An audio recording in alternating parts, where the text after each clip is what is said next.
Sorry if I gave a random erection. Probably thinking I'm a telekinetic. Oh, wait, you a fan of the magic? Poof, pussy like an Alakazam. I heard from a friend of a friend. I want a Sunday kind of love, a love to last past Saturday night. I like to know that it's more than love at first sight. I want a Sunday kind of love.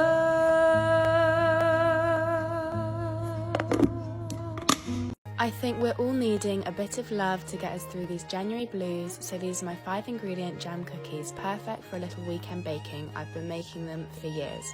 Cream together 200 grams of butter and 80 grams of sugar, then mix in 2 egg yolks along with 280 grams of flour. Knead the dough and roll it onto a floured surface. Cut into your favourite cookie shapes and make an indent in the middle. I used a spoon to get a little heart shape, and then pop your favourite jam or marmalade. I use strawberry, but you could use orange, raspberry, completely your choice. Pop that in the indent and cook for 30 minutes at 180 degrees Celsius.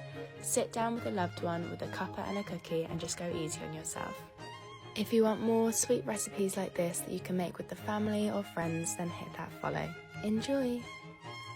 I first shared these coffee cake cookies almost a year and a half ago, and I made them again the other day, and I feel like you guys need to see them again. These coffee cake cookies were originally part of my series for cookies inspired by TV shows and movies, and these were of course for Gilmore Girls, and they're seriously one of my favorite cookies that I've ever made, still to this day. We start by making a soft cinnamon dough, and then we make a cinnamon crumble that we're going to put on top. And it's easiest to mix this with your hands, or you can use a stand mixer. Then flatten the dough and top with a crumble, and then bake, and then top with a simple icing. And you've got the perfect coffee cake cookies. If you haven't tried these yet, you've got to try them.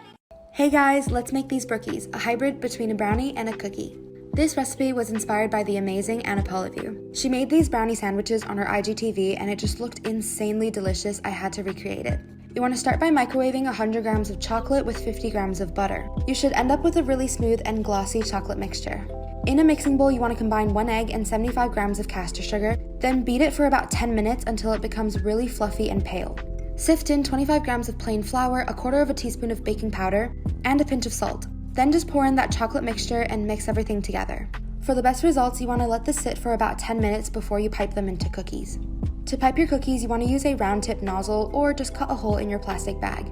Pipe your batter onto a lined baking tray and give it enough space between each cookie so later on it can spread in the oven. Give your tray a tap and then put it in the oven at 150 degrees Celsius with a fan for 7 to 10 minutes. When they're done, your cookies should be cracked on top. Let it cool completely and enjoy. Almost Valentine's Day, so let's make some cookies. Cube 2 sticks of cold salted butter. Add them to your KitchenAid. Measure out 1 cup of white granulated sugar. Add it to your bowl and add 1 teaspoon of almond and 1 teaspoon of vanilla. Mix until just combined. Do not cream your butter and your sugar. Scrape down your bowl and add 1 egg. Mix just until combined. Add 1 teaspoon of baking powder, 3 cups of all-purpose flour. Add everything to your mixing bowl and mix until your dough comes together. Your dough is going to be crumbly, but mix until it just comes together. Flour your surface and roll out your dough. I rolled my dough until it was about 1/3 to 1/2 inch thick. I put my cookies on a lined baking sheet. I baked the cookies at 350 for about 12 to 14 minutes. There you go, the perfect cutout sugar cookies. Hey guys, let's make some chocolate crinkles. In a bowl, mix together 1 3/4 cup white sugar with 1/2 cup of vegetable oil. Add 1 cup of cocoa powder and mix everything together. You're gonna need 4 large eggs. Add your eggs one at a time and make sure to mix it well in between each egg. Then you're gonna add a splash of vanilla extract.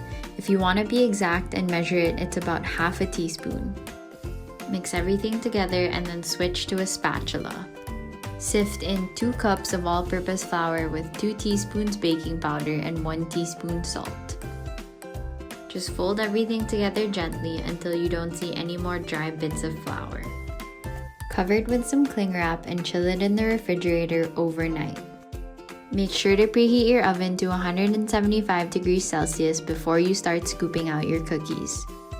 I saw this trick online where if you cover your spoon with cling wrap, the dough doesn't stick and you'll have an easier time scooping it out. Scoop about a tablespoon of cookie dough and roll it into a smooth ball.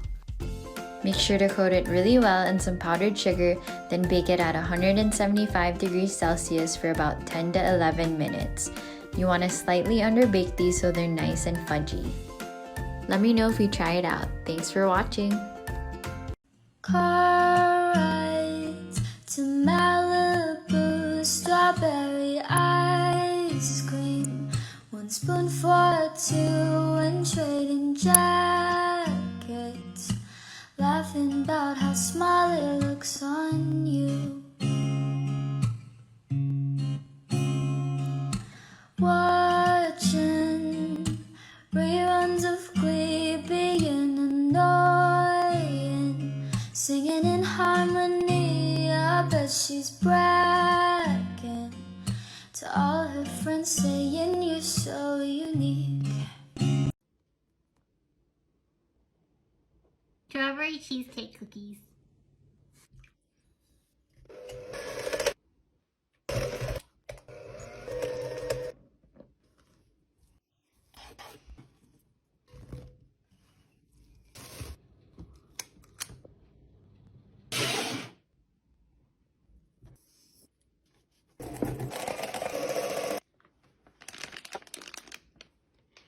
Welcome back to Niche's Cookie TikTok, where I'm baking my way through my 35 chocolate chip cookie recipes, and we have finally made it to the highly anticipated and requested blueberry cookie, which I've been holding out on you guys for months. Now, what's crazy is I'm teaming up with the actual Blueberry Council for this recipe, and the real star of this recipe totally is the frozen blueberries. You thaw them until they're nice and jammy, and then just add them in with the wet ingredients. The frozen blueberries are the magic ingredient here. They create structure and lift in the cookie, but also keep it plant-based and add a softness that you just can't replicate. It tastes as if a blueberry muffin were a cookie.